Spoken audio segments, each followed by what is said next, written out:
आदाब। KP news 24/7 में आपका स्वागत है। मैं हूं मुस्तफा आदिल। आइए देखते हैं इस वक्त के मुख्य समाचार। आज बिदर में विकलांगों के लिए फ्री चेकअप कैंप का किया गया आयोजन।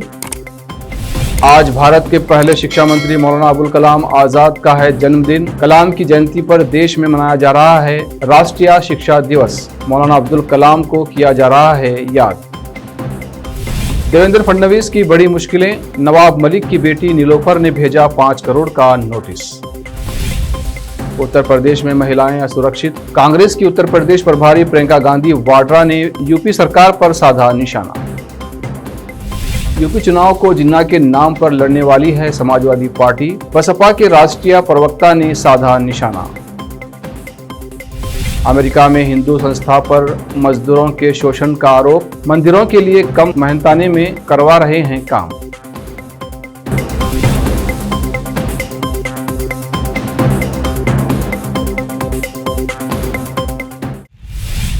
अब समाचार विस्तार से। आज बिदर के नारायण सेवा स्थान की ओर से पन्नालाल हीरालाल कॉलेज में केंद्रीय मंत्री व सांसद भगवंत खुबा के नेतृत्व में विकलांग लोगों के लिए फ्री चेकअप कैंप आयोजित किया गया। इस अवसर पर पुलिस बंदोबस्त किया गया था। इस अवसर पर राष्ट्र भाषा संवर्धन समिति बिदर के अध्यक्ष और सेक्रेटरी ने मीडिया से बात करते हुए इस संबंध में बताया। आज हमारे बिदर वासियों के लिए बहुत खुशी की बात है कि नारायण सेवा संस्थान उदयपुर की मशहूर संस्थान, जो पूरे देश में विकलांगों को हाथ पैर, कृत्रिम हाथ पैर लगवाकर उनकी सेवा करती है, आज हमारे बिदर में पधारे हैं और उनका मेडिकल कैंप चल रहा है। आज यहाँ पर जो भी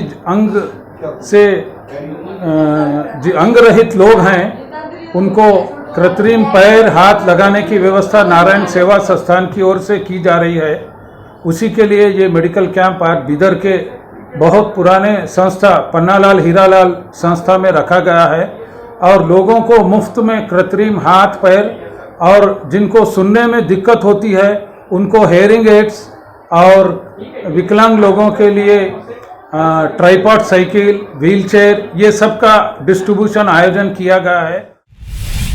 आज 11 नवंबर को भारत के पहले शिक्षा मंत्री मौलाना अबुल कलाम आजाद का जन्मदिन है। देश में हर साल 11 नवंबर के दिन राष्ट्रीय शिक्षा दिवस मनाया जाता है। भारत के पहले शिक्षा मंत्री मौलाना अबुल कलाम आजाद की जयंती के दिन इस दिवस को मनाया जाता है। मौलाना अबुल कलाम आजाद ने 15 अगस्त 1947 से 2 फरवरी 1958 तक देश के शिक्षा मंत्री के तौर पर सेवा दी थी। साल 2008 में इनके जन्म दिवस को मानव संसाधन विकास मंत्रालय द्वारा शिक्षा दिवस के रूप में मान्यता दी गई थी, जिसके बाद से हर साल 11 नवंबर के दिन को शिक्षा दिवस के रूप में मनाया जाता है। भारत के पहले केंद्रीय शिक्षा मंत्री आजाद ने देश के शिक्षा स्तर को बेहतर करने के लिए काफी योगदान दिया है। मौलाना अबुल कलाम आजाद को भारत सरकार ने साल 1992 में देश के सबसे उच्च सम्मान भारत रत्न से सम्मानित किया था। ये सम्मान उन्हें मरणोपरांत के बाद दिया गया था। मौलाना अबुल कलाम आजाद का निधन 22 फरवरी 1958 को दिल्ली में हुआ था। हैदराबाद में एक प्रेमी ने किसी दूसरे व्यक्ति से सगाई करने वाली अपनी 20 वर्षीय प्रेमिका को बुधवार को कथित रूप से चाकू मारकर घायल कर दिया। पुलिस सूत्रों ने यह जानकारी दी है। एक निजी कंपनी में कार्यरत 23 वर्षीय कर्मचारी और पीड़िता के बीच कुछ समय से प्रेम प्रसंग चल रहा था। सूत्रों ने बताया कि करीब 3 महीने पहले उसकी एक अन्य व्यक्ति से सगाई हो गई थी। पुलिस ने बताया कि इस बात से नाराज प्रेमी ने प्रेमिका को चाकू मारकर घायल कर दिया। पुलिस के अनुसार युवती को अस्पताल में भर्ती कराया गया है। महाराष्ट्र के मंत्री और एनसीपी नेता नवाब मलिक की बेटी नीलोफर खान मलिक ने पूर्व मुख्यमंत्री और भाजपा नेता देवेंद्र फडणवीस को मानहानि करने वाले और झूठे आरोपों, मानसिक प्रताड़ना, पीड़ा और वित्तीय नुकसान के लिए कानूनी नोटिस भेजकर 5 करोड़ रुपए की मांग की है। एनसीपी नेता मलिक और उनकी बेटी नीलोफर मलिक खान ने ट्विटर पर कानूनी नोटिस को शेयर भी किया है। इस नोटिस में कहा गया है कि फडणवीस ने समीर खान पर ड्रग्स रखने का आरोप लगाया, जबकि मामले की जांच अभी भी जारी है। मानहानि के कानूनी नोटिस में कहा गया है कि देवेंद्र फडणवीस जो कहा वैसा कोई भी आरोप नारकोटिक्स कंट्रोल ब्यूरो की चार्जशीट में नहीं है। नोटिस में कहा गया है कि 14 जनवरी 2021 के पंचनामा में स्पष्ट रूप से कहा गया है कि घर की तलाशी ली गई थी और मेरे मुवक्किल के घर या उनके पास से कोई भी प्रतिबंधित संदिग्ध पदार्थ नहीं मिला था। लेकिन आपने किस स्रोत से ऐसी झूठी, तुच्छी और आधारहीन जानकारी हासिल की, ये आपको ही पता होगा। समाजवादी पार्टी के अध्यक्ष अखिलेश यादव ने यूपी में अगले वर्ष होने वाले विधानसभा चुनाव में बदलाव की उम्मीद जताई है। उन्होंने कहा कि हमारी यानी एसपी की सरकार बनी तो उम्मीद से ज्यादा बिलों में राहत देंगे, हम सिंचाई भी मुफ्त करेंगे। अखिलेश ने आगामी विधानसभा चुनाव के अलावा कृषि कानूनों तथा हाल ही में पुलिस हिरासत में युवक की मौत के मामले में विचार व्यक्त किए। मुजफ्फरनगर में रैली को संबोधित करते हुए अखिलेश यादव ने कहा, वर्ष 2022 में बदलाव होगा। मुजफ्फरनगर के लोगों ने कभी समाजवादी पार्टी को निराश नहीं किया है।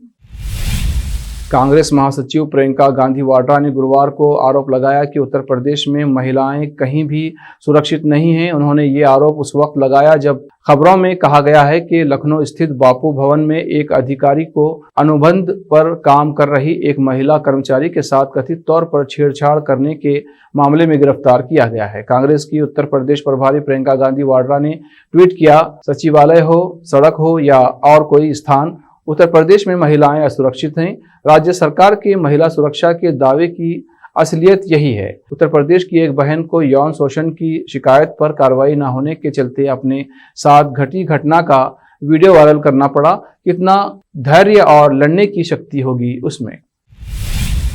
बहुजन समाज पार्टी के राष्ट्रीय प्रवक्ता सुधींदर भदौरिया ने समाजवादी पार्टी पर निशाना साधा है। उन्होंने गुरुवार को कहा कि समाजवादी पार्टी और उसके सहयोगी जिन्ना के नाम पर आगामी विधानसभा चुनाव लड़ेंगे। मीडिया से बात करते हुए भदौरिया ने कहा कि समाजवादी पार्टी और उसके सहयोगियों ने उत्तर प्रदेश चुनाव के लिए एक एजेंडा निर्धारित किया है, वो जिन्ना के नाम पर चुनाव लड़ेंगे। इसलिए सपा और उसके सहयोगी पिछले कुछ हफ्तों से जिन्ना के नाम का जाप कर रहे हैं। भदौरिया ने आगे कहा कि सपा स्वतंत्रता सेनानी राम मनोहर लोहिया के आदर्शों को भूल गई है, जिन्ना को सर्वश्रेष्ठ घोषित करके चुनाव लड़ने जा रही है। उन्होंने कहा कि कभी कभी सपा जिन्ना की तुलना सरदार पटेल से भी करती है। समाजवादी पार्टी की राजनीति उत्तर प्रदेश में वोट बैंक की राजनीति पर केंद्रित है। अब वक्त है ब्रेक के बाद लौटते हैं। हिंदुस्तान के हर कोने में हम हैं मौजूद। 24 घंटे हालात पर गहरी नजर,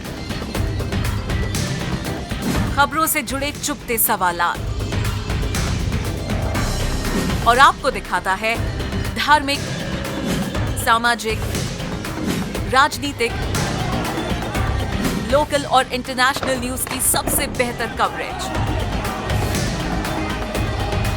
जो आपको रखती है हर पल बाखबर। देश और दुनिया भर की खबर के लिए देखते रहें केपी न्यूज 24/7।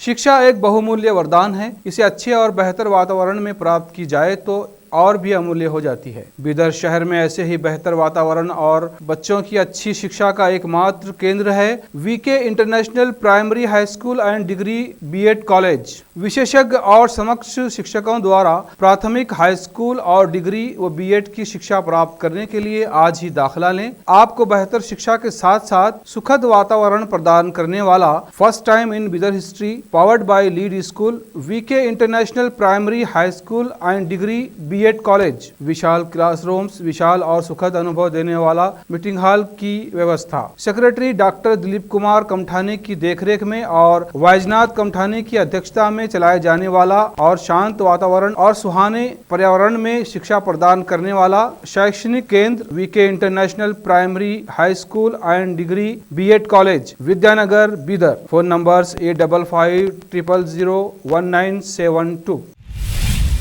ब्रेक के बाद फिर से आपका स्वागत है। आइए देखते हैं आगे के समाचार। बहुजन समाज पार्टी प्रमुख मायावती ने कासगंज में पुलिस हिरासत में एक युवक की मौत को दुखद और शर्मनाक बताते हुए राज्य सरकार से घटना की उच्च स्तरीय जांच कराने तथा दोषियों को सख्त सजा देने की मांग की है। मायावती ने बृहस्पतिवार को ट्वीट किया, कासगंज में पुलिस हिरासत में एक और युवक की मौत अति दुखद व शर्मनाक है। सरकार घटना की उच्च स्तरीय जांच कराकर दोषियों को सख्त सजा दे तथा पीड़ित परिवार की मदद करे। उत्तर प्रदेश सरकार हिरासत में आए दिन होने वाली मौतों को रोकने व पुलिस को जनता की रक्षक बनाने में विफल साबित हो रही है, जो अति चिंता की बात है। गौरतलब है कि कासगंज में अल्ताफ नामक युवक की पुलिस हिरासत में संदिग्ध परिस्थितियों में मौत हो गई। पुलिस अधीक्षक मोहन प्रमोद बोत्रे ने बताया कि मंगलवार को एक नाबालिग लड़की को बहला फुसलाकर साथ ले जाने के मामले में पूछताछ के लिए नगला सैयद इलाके के रहने वाले अल्ताफ को हिरासत में लिया गया था। कोरोना रोधी टीकों के बीच अब खबर है कि जल्द ही इसकी एक दवा मोलनुपिराविर को भी मंजूरी मिल सकती है। ये दवा मेड इन इंडिया है। कोविड रणनीति समूह के अध्यक्ष डॉक्टर राम विश्वकर्मा ने कहा, कुछ दिनों के भीतर अनुमति मिल सकती है। ये दवा हल्के से मध्यम कोविड संक्रमित लोगों के लिए काम आएगी। हालांकि ये बच्चों के लिए नहीं होगी। उन्होंने कहा कि फाइजर समेत कुछ अन्य दवा कंपनियों ने भी आवेदन किया है। उन्होंने कहा कि 2 दवाओं से फर्क पड़ेगा। जिस तरह से हम बीमारी के महामारी से स्थानिकता की ओर बढ़ रहे हैं, ऐसे में ये दवाएं टीकाकरण से अधिक महत्वपूर्ण होंगी। पश्चिम बंगाल के कूच बिहार में रहने वाले एक शख्स ने सुसाइड करने की कोशिश की। इसके बाद उसे अस्पताल में भर्ती कराया गया है, जहां उसकी हालत में सुधार है। उसने ऐसा प्रेम संबंधों के खुलने के कारण तनाव में आने की वजह से किया। दरअसल सुभामय कर नाम का ये शख्स लापरवाह जीवन जी रहा था। उसने एक ही समय में 4 लड़कियों से दोस्ती की थी, लेकिन जब चारों को एक दूसरे के बारे में पता चला तो सभी ने मिलकर शख्स के घर पर धावा बोल दिया और उस पर धोखाधड़ी का आरोप लगाया। इसी के बाद शख्स ने सुसाइड करने की कोशिश की। यह घटना कूच बिहार के माथाबंगा के जोरपटकी गांव में हुई। रिपोर्ट के अनुसार काली पूजा के 2 दिन बाद सुभामय कर अपनी नौकरी पर जाने के लिए घर से निकला था। वो एक मेडिकल स्टोर पर सेल्समैन है, लेकिन इससे पहले कि वो घर से निकल पाता, उसकी 4 गर्लफ्रेंड्स ने एक साथ उसके घर पर धावा बोल दिया। इसके बाद सभी के बीच जमकर कहासुनी हुई। इससे परेशान होकर सुभामय कर ने अपने कमरे में गया और जहर खा लिया। इससे उसकी हालत बिगड़ गई। अमेरिका में एक महिला ने रेस्टोरेंट मैनेजर के चेहरे पर गर्म सूप फेंक दिया। रिपोर्ट्स के अनुसार मामला टेक्सास का है। मिली जानकारी के अनुसार टेक्सास के टेम्पल स्थित Mexican chain Sol de Jalisco में मसालेदार सूप प्लास्टिक का टुकड़ा पाने के बाद ग्राहक ने यह हरकत की। सूप में प्लास्टिक मिलने के बाद ग्राहक रेस्तोरां के मैनेजर जूनल ब्रेलैंड के पास गई। उन्होंने आरोप लगाया कि सूप के बाउल का ढक्कन खुला हुआ था। इसके बाद महिला ने तुरंत गर्म सूप मैनेजर पर फेंक दिया। घटना का फोटो जब वायरल हो रहा है। अमेरिका में एक नामचीन हिंदू ऑर्गेनाइजेशन के खिलाफ गंभीर आरोप लगे हैं। आरोप है कि इसने मंदिरों के निर्माण में काम कराने को लेकर भारतीय मजदूरों को लालच दिया और सैकड़ों मजदूरों को कम मजदूरी पर काम करने के लिए मजबूर किया। बता दें कि इस साल मई में भारतीय श्रमिकों ने बोचासन वासी अक्षर पुरुषोत्तम स्वामीनारायण संस्था के खिलाफ आरोप लगाते हुए यूएस डिस्ट्रिक्ट कोर्ट में एक मुकदमा दायर किया था। हालांकि BAPS के अधिकारियों ने किसी भी तरह की गड़बड़ी से इनकार किया है।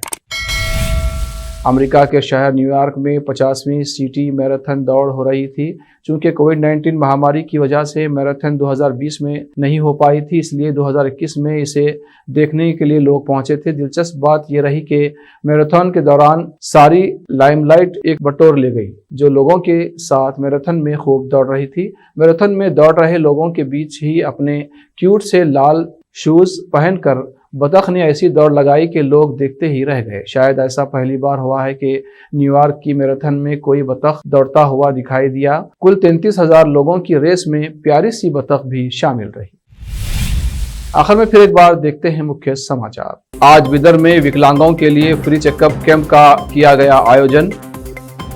आज भारत के पहले शिक्षा मंत्री मौलाना अबुल कलाम आजाद का है जन्मदिन। कलाम की जयंती पर देश में मनाया जा रहा है राष्ट्रीय शिक्षा दिवस। मौलाना अब्दुल कलाम को किया जा रहा है याद।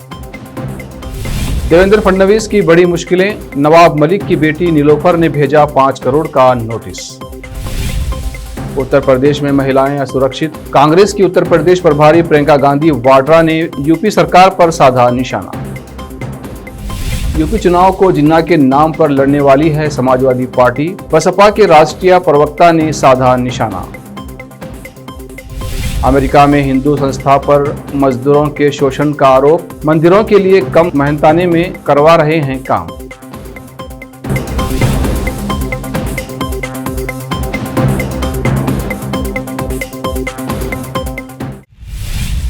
केपी न्यूज़ में फिलहाल इतना ही। देश प्रदेश के समाचारों के लिए देखते रहिए केपी न्यूज़ 24/7। धन्यवाद।